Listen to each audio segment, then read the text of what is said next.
The massive ship hung in the darkness of space, its silver hull reflecting the distant light of Earth's sun.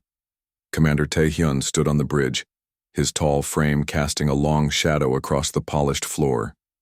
His four eyes blinked in sequence as he studied the blue planet on the main screen. "Another primitive world to add to our collection," he said. His voice was deep and calm. The other Valaxians on the bridge nodded in agreement. None of them looked worried. Why would they? The Valaxian Empire had conquered 32 planets already. Not one had put up a real fight. Science Officer Do-yun approached with a data pad. "Our scans show the humans have basic space travel and nuclear weapons, nothing that can harm our ships." He smiled, showing 2 rows of sharp teeth. "They still use fossil fuels for most of their energy needs." Commander Tae-hyun laughed. "Fossil fuels, how quaint. They're barely out of their Stone Age." "Should we send the usual warning message?" asked Do-hyun. "No," said Tae-hyun. "Let's surprise them. Send 3 scout ships. I want to see how they react when they realize they're not alone in the universe." On Earth, Captain Ji-woo stood in the control room of the Earth Defense Coalition headquarters in Seoul. At 35, she was the youngest person to ever hold her position.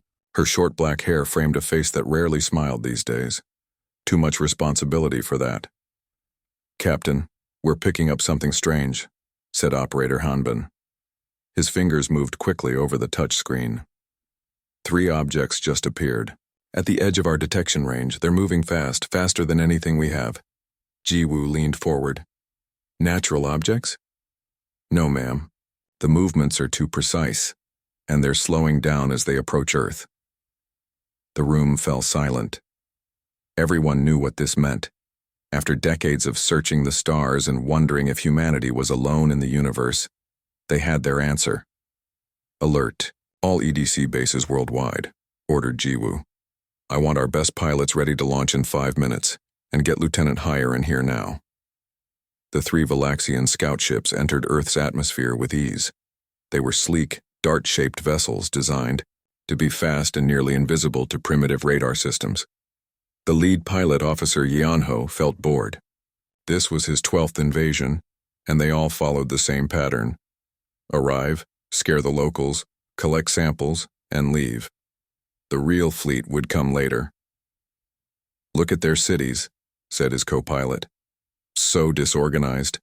Their tallest buildings are tiny compared to ours." Yeonho nodded. "Let's fly lower. I want to see their faces when they spot us." The ships dropped altitude, soaring over the Pacific Ocean toward the Korean peninsula. Their sensors detected human aircraft taking off from several locations. "They're sending up defenders," said Yeonho with amusement. "Should we show them how outmatched they are?" Commander Tae-hyun said to assess their capabilities. "Let's play with them a little." Lieutenant Hiren ran into the control room, still buttoning her uniform jacket.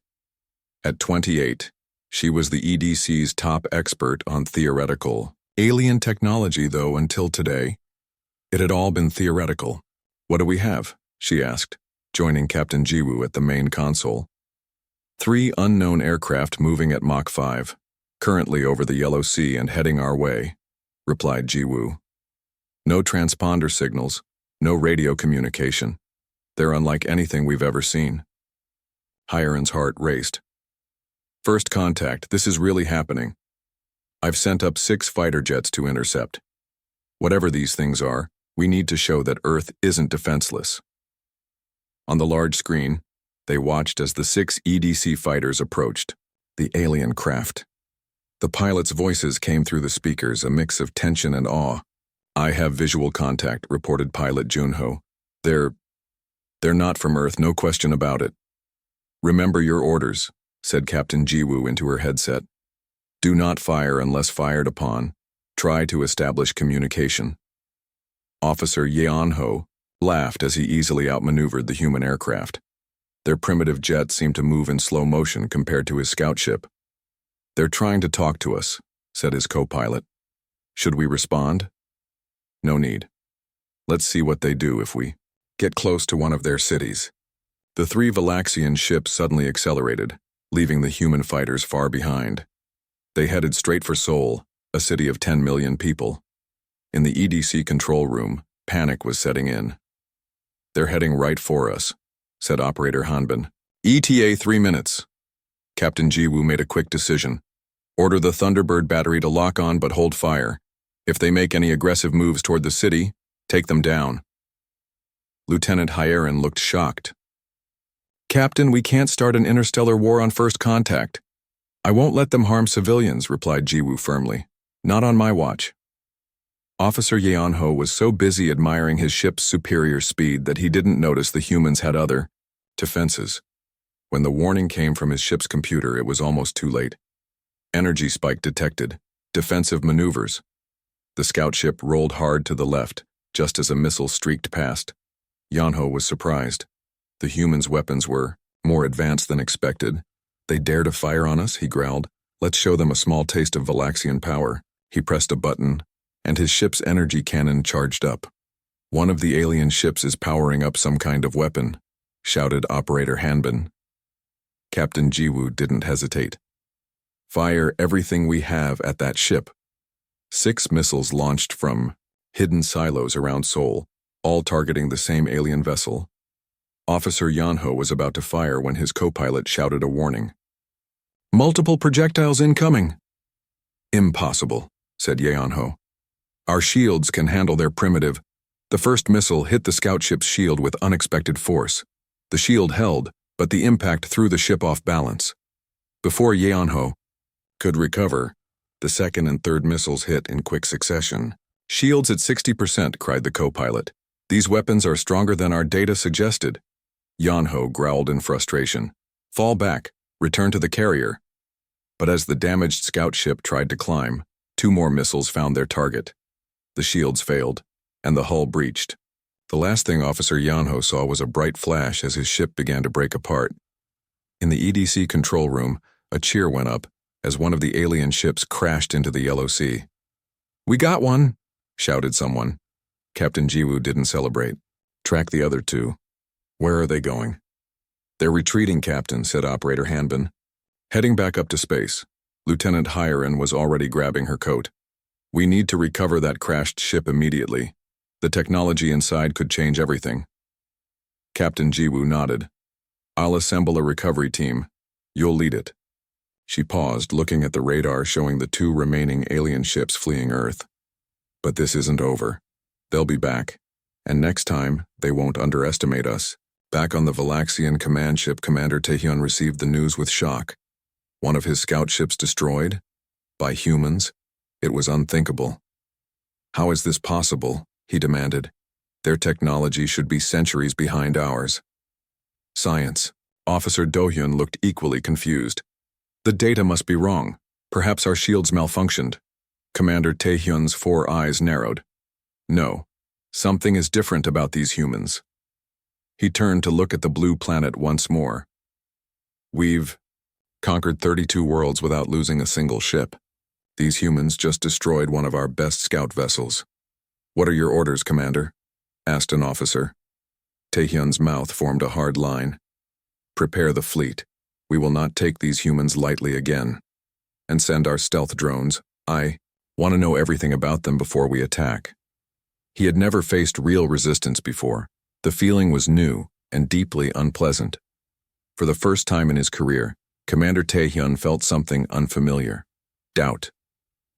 Lieutenant Hyerin stood on the deck of the recovery ship, the wind blowing her hair as they approached the crash site. The Valaxian scout ship had gone down in the Yellow Sea, about 50 miles from the Korean coast. Most of it was underwater, but parts floated on the surface, glinting in the morning sun.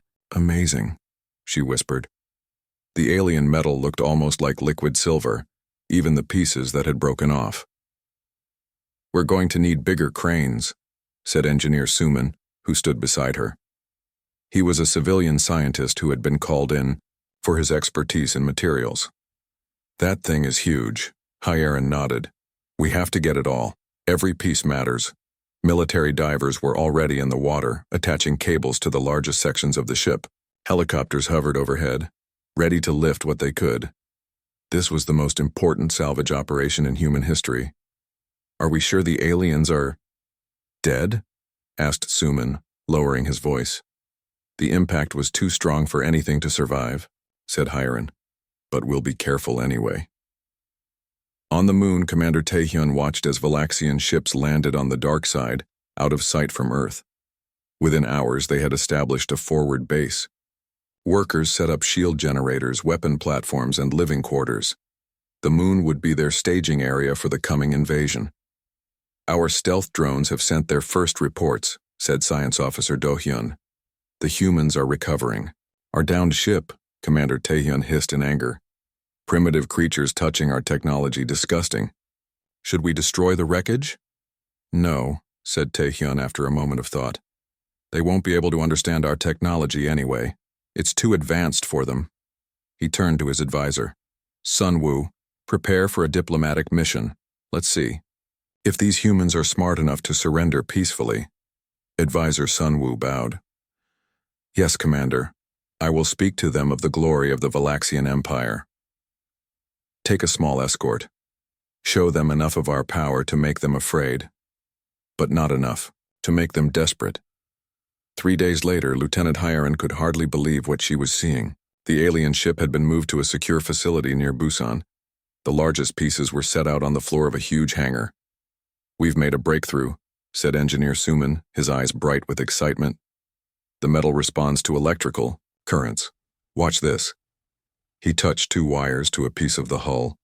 The silver metal seemed to ripple, and then part of it became transparent. It's programmable matter, said Hiren in awe. The whole ship can change shape based on commands. That's not all, said Sumin. We found their power source. He led her to a table where a small glowing cube sat inside a glass case. It puts out more energy than a nuclear reactor, but it's completely clean. No radiation. Hiren touched the glass.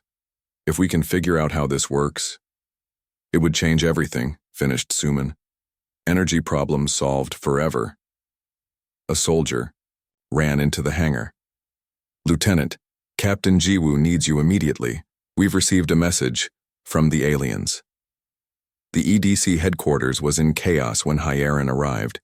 People ran back and forth carrying papers and shouting orders. In the main conference room, Captain Jiwoo stood with several government officials, including Ambassador Minji, Korea's top diplomat. What's happening? Asked Hiren. The aliens have sent a message, said Jiwoo. They want to meet. They're sending a ship to Seoul in 6 hours. Ambassador Minji looked nervous but determined. I will speak for Earth. We must avoid war if possible. And if not? Asked Hiren. Captain Jiwoo's face was grim. Then we fight. General Jinwoo is already preparing our defenses. But first, tell us what you've learned from the ship. Hiren explained. About the programmable metal and the power source. Given enough time, we might be able to adapt some of their technology for our use. How much time? Asked Jiwoo. Months, maybe years. Ambassador Minji shook her head. We may not have that long, but perhaps we can buy some time through diplomacy. Advisor Sunwoo adjusted his ceremonial armor as his shuttle approached Earth. 3 guard ships flew with him, their weapons powered down but ready. He had negotiated 31 surrenders for the Valaxian Empire. This would be the 32nd, the Mra. Humans have prepared a landing area, reported the pilot. They have armed guards, but nothing that could harm our ships. Of course not, said Sunwoo. Land directly in front of their delegation. Let them see our superiority up close. The shuttle descended toward Seoul. A large area in a central park had been cleared. Human military vehicles formed a perimeter, and a small group of people waited in the center. Sunwoo smiled to himself. Soon these humans would bow before him, just like all the others. Ambassador Minji watched as the alien ship landed. It made almost no sound, just a soft hum that faded as it touched the ground. It was beautiful in a strange way, smooth and flowing like water frozen in time. Captain Jiwoo stood beside her, along with General Jinwoo and several other officials. They had all agreed, show strength, but also openness to talk. Remember, whispered Jiwoo, we need to learn as much as we can about them. The ship's side seemed to melt away, forming a doorway. A tall figure stepped out. It had 4 eyes and bluish skin, wearing what looked like armor made of the same flowing metal as the ship. 2 guards followed, carrying strange weapons. "People of Earth," the alien said, in perfect Korean, making everyone gasp. "I am Advisor, Sun Wu of the Valaxian Empire. I have come to discuss the terms of your surrender." Ambassador Minji stepped forward. "I am Ambassador Minji of the Earth Defense Coalition. We welcome you to our world, but we do not speak of surrender. We speak of peace between equals." Sun Wu's 4 eyes blinked in sequence. This was not the response he expected. These humans should be terrified, begging for mercy. "You misunderstand," he said. "The Valaxian Empire has conquered 32 worlds. None could stand against us. Your resistance is pointless." "Yet you lost a ship to our defenses," said General Jinwoo, his voice firm. "Perhaps we are not as weak as you think." Sun Wu felt uncomfortable. This was not going according to plan. The humans seemed confident, almost defiant. "A minor accident," he said. "Our full fleet would reduce your cities to ash in minutes." "Then why come to talk?" asked Ambassador Minji. "If you are so powerful, why not simply attack?" It was a good question, one that Sun Wu wasn't prepared for. The truth was that Commander Taehyun was being cautious after losing the scout ship, but he couldn't admit that. "The Empire is merciful," he said finally. "We offer you a chance to join us peacefully. Your people would serve the Empire, but live." "We need time to consider your offer," said Ambassador Minji. "Our world has many nations, many leaders. We must consult with all of them." "You have 3 Earth days," said Sun Wu. "Then we will return for your answer." He turned and walked back to his ship, his guards following. As the ship lifted off, Sun Wu felt confused. This was not how these meetings usually went. The humans should have been trembling, grateful for any chance to live. Instead, they had spoken as if they had a choice. Perhaps Commander Taehyun was right to be cautious. 3 days, said Captain Jiwoo, once they were back at headquarters. "That's not much time." "It's enough," said Ambassador Minji. "I didn't come to the meeting empty-handed." She pulled out a small device. This recorded everything: the way they move, the sounds their technology makes, even readings of their body temperature. Lieutenant Hiren took the device eagerly. "This is perfect. I'll get this to the research team right away." "And I recorded the entire conversation," said General Jinwoo. "Their translator works perfectly. That means they've been studying us for some time." "What do we do now?" asked Ambassador Minji. Captain Jiwoo looked at each of them. "We prepare, for peace if possible, for war if necessary. But most importantly, we don't let them know what we're learning from their downed ship." "They think we're primitive," said Hiren. "That's our advantage. They won't expect us to understand their technology so quickly." 3 days, repeated Jiwoo. "Let's make them count." The 3 days passed quickly. In labs and military bases across the world, humans worked non-stop. Lieutenant Hiren had not slept for more than a few hours, her eyes red but determined as she studied the alien technology. "We've done it," she said to Engineer Suman as they stood in the hangar. Before them was a large shield generator, built from parts of the crashed alien ship and human technology. It wasn't pretty. Wires stuck out everywhere and cooling fans hummed loudly. But it worked. "It's not as strong as theirs," said Suman, wiping sweat from his forehead. "But it should block their energy weapons for a short time." Captain Jiwoo walked in, her uniform crisp despite the long hours. "How many can we build in the next 24 hours? "Maybe 5, said Hiren. "Enough to protect key locations in Seoul." "Make it happen," said Jiwoo. She looked at her watch. "The aliens return in 6 hours. Ambassador Minji will stall them as long as possible, but we all know what's coming." On the moon base, Commander Taehyun prepared his forces. 100 ships, each carrying soldiers and weapons. It was a small invasion force by Valaxian standards. Usually they sent thousands of ships to a new world, but Taehyun was confident it would be enough. "The humans have been quiet," reported Science Officer Do-hyun. Our drones show them moving. Military vehicles, but nothing significant. They're accepting their fate, said Tae-hyun with satisfaction. Advisor Sun-woo, are you ready to receive their surrender? Sun-woo hesitated. Commander, I must caution you. The humans did not act like other species we have conquered. They showed no fear. Tae-hyun waved his hand dismissively. Because they don't understand what's coming. Once they see our fleet in the sky, they will beg for mercy. And if they don't, then we will show them the price of defiance. In Seoul, people filled the streets looking up at the sky. The government had told them aliens were coming. Some people carried signs welcoming the aliens. Others held their children close, worried about what would happen.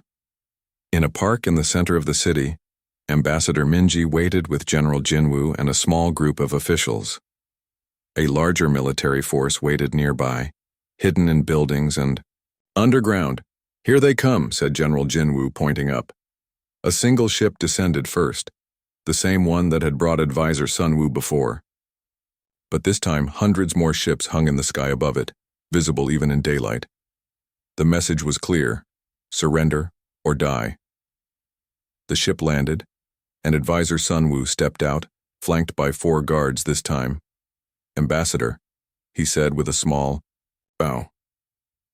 I trust you have made the wise decision to join the Valaxian Empire? Minji stepped forward, her face calm. Advisor Sun-woo, we thank you for your patience. Our world leaders have discussed your offer extensively. And we need more time. Our world is complex with many governments and Sun-woo cut her off. There is no more time. Commander Tae-hyun is not a patient man. Your answer, now. Ambassador Minji straightened her back. Then I must tell you that Earth does not surrender. We offer friendship and peaceful cooperation, but we will not be conquered. Sun-woo's 4 eyes widened in surprise, then narrowed in anger. You are making a terrible mistake. Look up. Those ships carry weapons that can turn your cities to dust. We understand the risk, said Minji calmly, but we choose freedom. Sun-woo turned and stormed back to his ship. As it lifted off, General Jinwoo spoke quietly into his radio. All units, prepare for defense. It's starting. Commander Tae-hyun could not believe what he was hearing. The humans had refused to surrender. It was unthinkable. They must be insane, he said. Or suicidal. Or they have a plan, suggested Do-hyun. What plan could primitives possibly have against us? Tae-hyun scoffed. Begin the attack. Target their military bases first, then government buildings. And the civilians? Asked Commander Ki-hyun, the field officer in charge of the actual fighting. Avoid them if possible, said Tae-hyun. We need workers for the mines we'll build, but make examples where necessary. Captain Yoonji crouched on the roof of a tall building in Seoul, her small team of soldiers hidden behind ventilation units. She was 30 years old, with a scar across her right cheek from an earlier battle. Now she faced the strangest enemy of her life.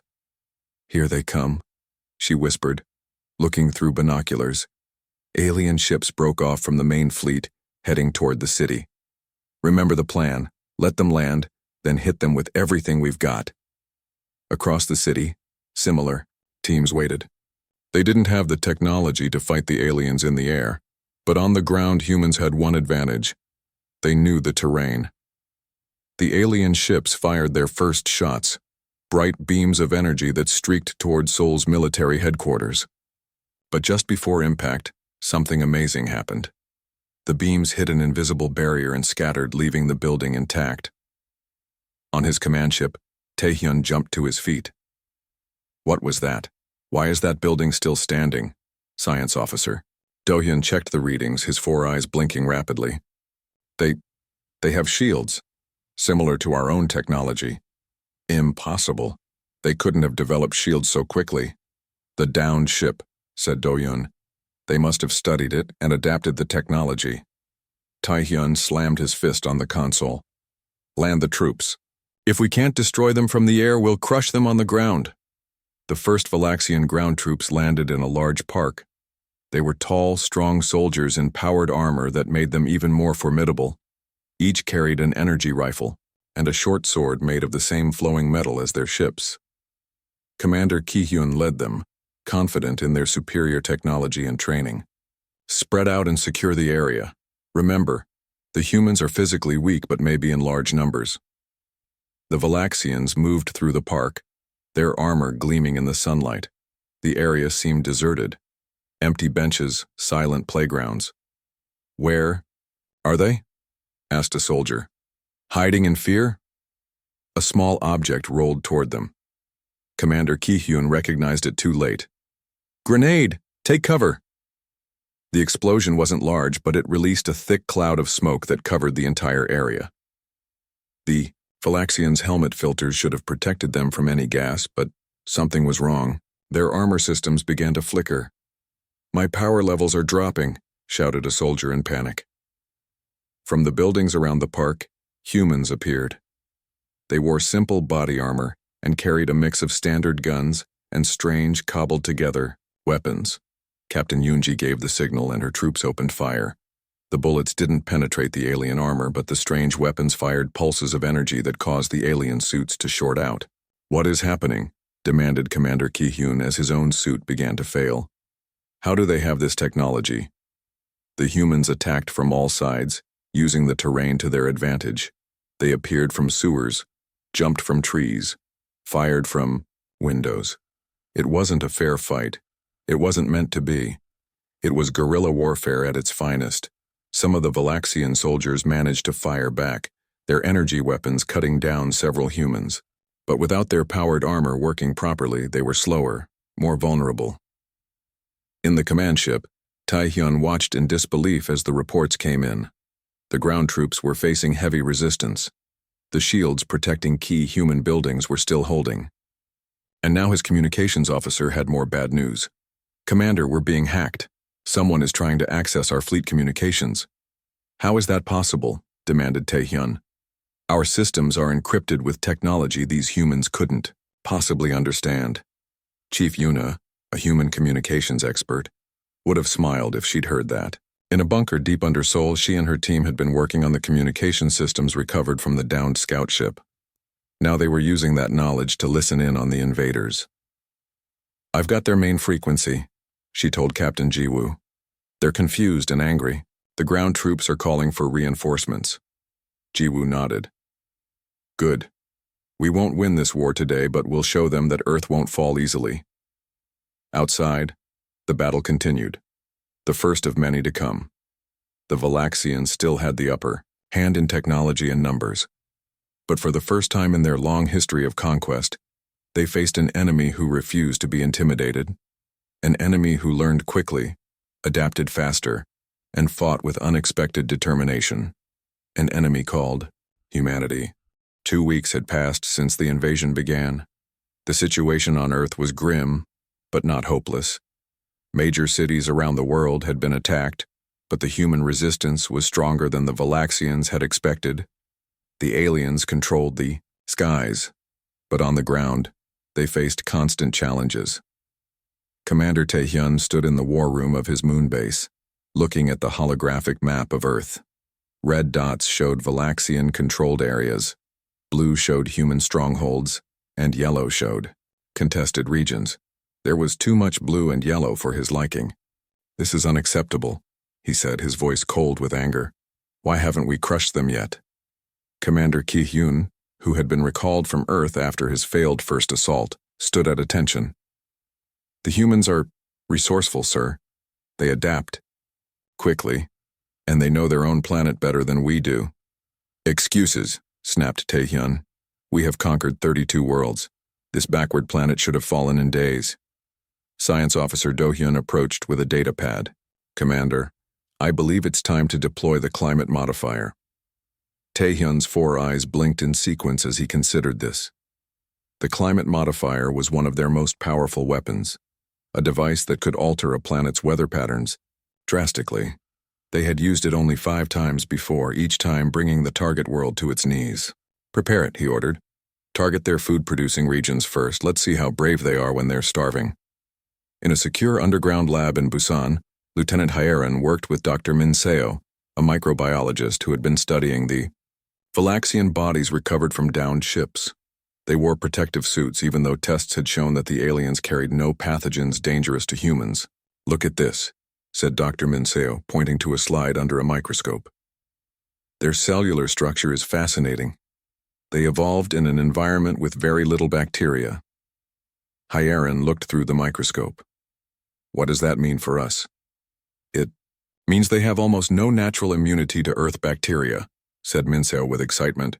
"Bacteria that are harmless to us might be dangerous to them, like when European explorers brought diseases to new lands centuries ago." Hyeron's eyes widened. "Are you saying we could use bacteria as a weapon?" "Not exactly a weapon," corrected Minseo. "More like a defense, something to slow them down, make their troops sick. Nothing lethal." Hyeron nodded slowly. "We need to tell Captain Jiwoo about this right away." In Seoul, Captain Jiwoo met with General Jinwoo in a makeshift command center. The original headquarters had been destroyed 3 days earlier by a direct hit from a Valaxian ship. They had lost good people that day, but the fight continued. "Our forces in Europe report the same thing," said General Jinwoo, pointing to a map. "The aliens are having trouble with their ground operations. Their air superiority is still unchallenged, though." "Not for long," said Captain Jiwoo. "Lieutenant Seojun and his team have been working on something." As if on cue, Lieutenant Seojun entered the room. He was young, maybe 25, with bright eyes that contrasted with his dirty, tired face. He had been a test pilot before the invasion. "It's ready, Captain," he said. "We've modified 6 fighter jets with the alien technology. They're not as good as the Valaxian ships, but they'll fly." "Good," said Jiwoo. "How soon can—" She was interrupted by an alarm. Chief Yunha rushed in, her face pale. "Captain, we're picking up a massive energy reading from the moon. The aliens are deploying something big." On the moon, Commander Taehyun watched as the climate modifier powered up. It was a massive device looking like a giant silver flower with petals that moved and shifted. Energy gathered at its center, building to a point of brilliant light. "Target locked on Earth's northern agricultural regions," reported a technician. "Firing in 30 seconds. Taehyun smiled. Soon the humans would understand the true power of the Valaxian Empire. No more games, no more small battles. This would break their will to fight. 10 seconds, counted the technician. 5, 4, 3. Suddenly alarms blared throughout the base. The lights flickered, and the climate modifier's glow dimmed. "What's happening?" demanded Taehyun. "We're under attack," shouted a security officer. "Human ships approaching from the dark side of the moon." Impossible. How could they reach the moon? Lieutenant Seojun led the small squadron of modified fighter jets. They had been launched from a secret base in the Pacific, then used the alien Acer technology to boost themselves into space. It was a desperate plan, but those were the only kind left. "Target in sight," he reported over the radio.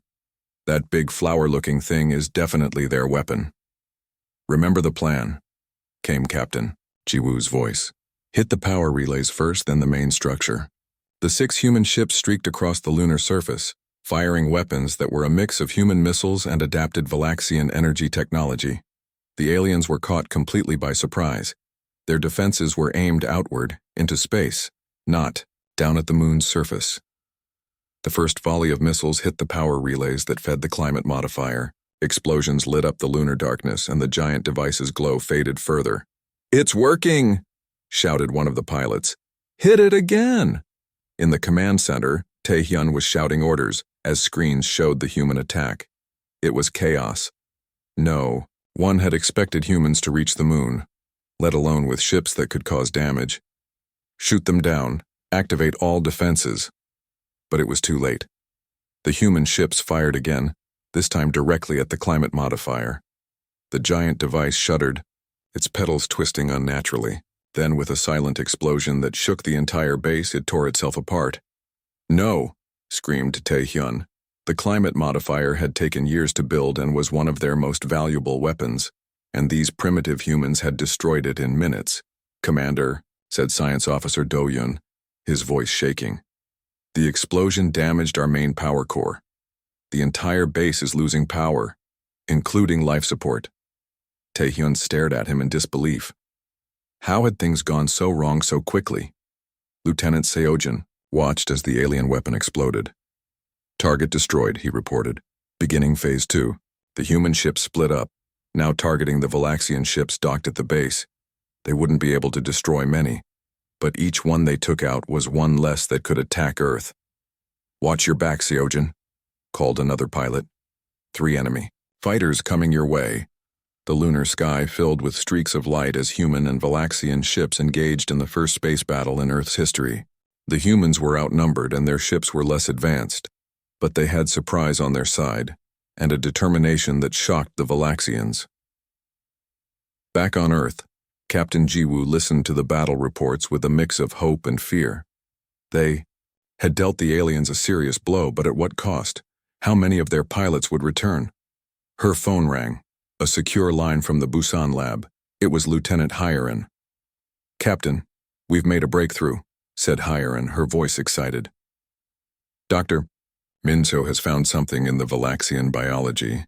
They have almost no resistance to common Earth bacteria." "What does that mean for us?" asked Jiwoo. "It means we have a way to slow down their ground troops without killing them. Non-lethal bacterial agents that would make them sick. Nothing permanent, but enough to give us an edge." Jiwoo thought quickly. "How soon can you deploy this?" "We can start production immediately. Within days, we could have enough to use against their main landing zones." "Do it," said Jiwoo. Then she looked at the screens showing the lunar battle. "We need every advantage we can get." As Lieutenant Seojin's ship took a hit to its wing, he knew they had accomplished their mission. The climate modifier was destroyed. Several Valaxian ships were damaged or destroyed, and most importantly, they had proven that humans could fight back, even in space. "All ships, return to Earth," he ordered. Mission accomplished.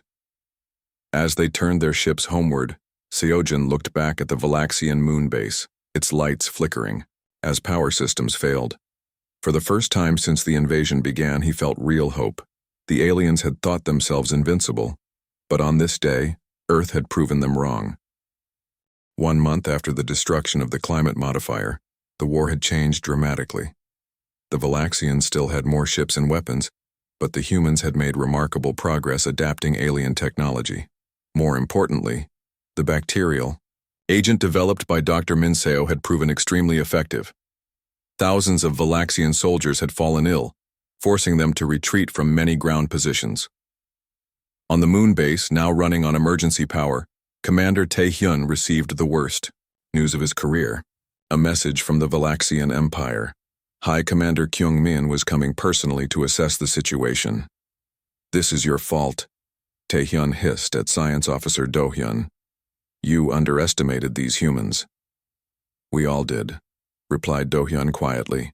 "No species has ever adapted so quickly, fought so fiercely. They are unique." Commander Ki-hyun entered the room looking tired. "The bacterial infection has spread to our troops in Asia and Europe. Our soldiers can barely stand, let alone fight." Taehyun's 4 eyes narrowed. "Then we stop using ground troops. We will increase orbital bombardment. We'll destroy their cities from space where their bacteria can't reach us." "That would kill millions of humans," said Do-hyun. "So be it," snapped Taehyun. "This ends now."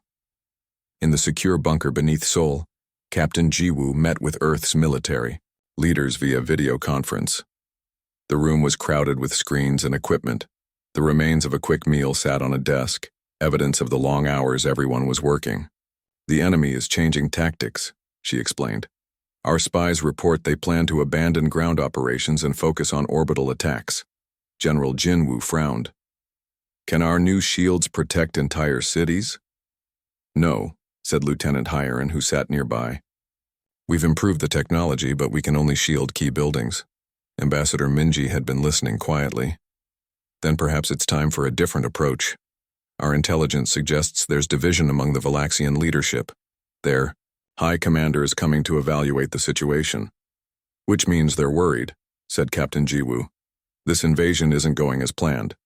"Exactly," said Minji. And if their leadership is in one place, she didn't need to finish the thought. Everyone understood what she was suggesting. Lieutenant Seojin stood up. My pilots are ready. If you can find us a target, we'll hit it with everything we have. Fur. Arrival of High Commander Kyungmin brought the entire Valaxian operation to a halt. His massive command ship dwarfed all others in the fleet. As he strode into the moon base command center, even Taehyun seemed small in comparison. Commander Taehyun, said Kyungmin, his voice deep and cold. Explain how a primitive species has held off the mighty Valaxian Empire for over a month. Taehyun bowed low. High Commander, these humans are unlike any species we have encountered. They adapt quickly, fight with unexpected tactics, and— I'm not interested in excuses, interrupted Kyungmin. I want solutions. Show me your battle plans. For the next hour, Taehyun outlined his strategy for orbital bombardment. Kyungmin listened, occasionally asking sharp questions. Finally, he nodded. We will proceed with your plan, but I will take personal command, said Kyungmin. The Empire cannot afford further embarrassment. We will move the command center to my ship and begin the attack in 12 hours. On Earth, Chief Yuna intercepted the Valaxian communications. They're moving their command operations to the big ship that just arrived, she told Captain Jiwoo. All their leaders will be there. Jiwoo looked at General Jinwoo. This is our chance. If we can take out their leadership— It's risky, warned the general. That ship will be heavily protected. We have something they don't know about, said Lieutenant Hyaron. She pulled out a small device from her pocket. We've been working on this. It's based on the power source from the crashed scout ship. Essentially, it's a bomb. Not very big, but if placed in the right spot— How do we get it on their ship? Asked Jiwoo. Lieutenant Seojin stepped forward. I can do it. My modified fighter has their technology. It might read as one of theirs if I get close enough. It's a suicide mission, said General Jinwoo. Seojin's face was calm. Maybe not. If I can plant the device and get away before it detonates— The room fell silent. Everyone knew the chances of success were slim, and the chances of survival even slimmer. There must be another way, said Jiwoo. There isn't, said Seojin simply. And we're out of time. 6 hours later, Lieutenant Seojin's modified fighter approached the Valaxian fleet. His heart was pounding, but his hands were steady on the controls. In his cargo hold was Hyaron's bomb, set with a 30-minute timer. Approaching target, he reported over the radio. No reaction from the enemy yet. Thanks to the Valaxian technology incorporated into his ship, the alien defenses hadn't recognized him as a threat. He flew closer to the massive command ship, looking for a place to attach the bomb. I see a maintenance hatch, he said, moving in. Carefully, he maneuvered his ship alongside the huge vessel. Using mechanical arms adapted from the alien technology, he reached out and attached the bomb to the hull, right next to what looked like a power conduit. Device planted, he reported. Timer activated. I'm getting out of here. He turned his ship and began to move away slowly, trying not to draw attention. For a few moments it seemed like he would make it. Then alarms blared in his cockpit. The Valaxians had spotted him. I've been detected, he said calmly. Enemy fighters approaching. Get out of there, Seojin, urged Captain Jiwoo over the radio. Trying. My best, Captain. 3 Valaxian fighters streaked toward him. Seojin pushed his engines to maximum, but his ship was slower than theirs. The first shots hit his rear shields, making his ship shudder. Shields at 50%, he reported. I don't think I'm going to make the rendezvous. Just get clear of the blast radius, said Jiwoo, her voice tight with emotion. Seojin dodged another attack, but the second volley caught his engine. His ship began to spin. Engine hit, he said. I'm losing control. He fought with the controls, trying to stabilize his ship. The Earth loomed large in his view screen, beautiful and blue. At least he would die defending it. 20 minutes to detonation, he reported. If I can keep them focused on me. In the Valaxian command ship, High Commander Kyungmin watched the chase on a large screen. A single human ship he asked with contempt. "This is what they send against us?" "It appears to be using our technology," said Science Officer Do-hyun, studying the readings. "It must be one of the ships that attacked the moon base." "Destroy it," ordered Kyung-min. "Then prepare to begin the bombardment." None of them noticed. The small device attached to their hull, its timer counting down. On Earth, everyone in the command center listened to Seojun's final moments. His ship was heavily damaged, but he had managed to draw the Valaxian fighters away from the command ship. 5 minutes to detonation, he reported, his voice crackling through static. "It's been an honor serving with you all." "The honor is ours, Lieutenant," said Captain Jiwoo, tears in her eyes. They watched on radar as Seojun's ship disappeared from the screen, shot down by the Valaxian fighters. But he had accomplished his mission. The enemy fighters were far from their command ship. When the timer reached 0, the explosion wasn't large by spatial standards, just a bright flash, but it had been placed perfectly, right next to a key power conduit. The blast triggered a chain reaction that spread throughout the massive vessel. Secondary explosions followed, tearing the command ship apart from within. The loss of High Commander Kyung-min and the command ship threw the Valaxian fleet into chaos. Without clear leadership or orders, some ships retreated while others continued to fight. But the coordinated invasion was over. 2 days later, a Valaxian shuttle landed in Seoul's Central Park carrying a single passenger, Commander Tae-hyun. He had come to surrender. In a simple ceremony, he handed his ceremonial sword to Ambassador Minji. "The Valaxian Empire has never surrendered before," he said, his voice heavy. "We did not believe it was possible to lose." "There's a first time, for everything," said Minji. "Now we can discuss peace, as equals." As Tae-hyun looked around at Earth and its people, he finally understood. They had not just lost to superior tactics or luck. They had lost because they had forgotten that true strength comes not from technology or power, but from determination, creativity, and the will to remain free. The humans had these qualities in abundance, and now, thanks to them, the once invincible Valaxian Empire would never be the same again.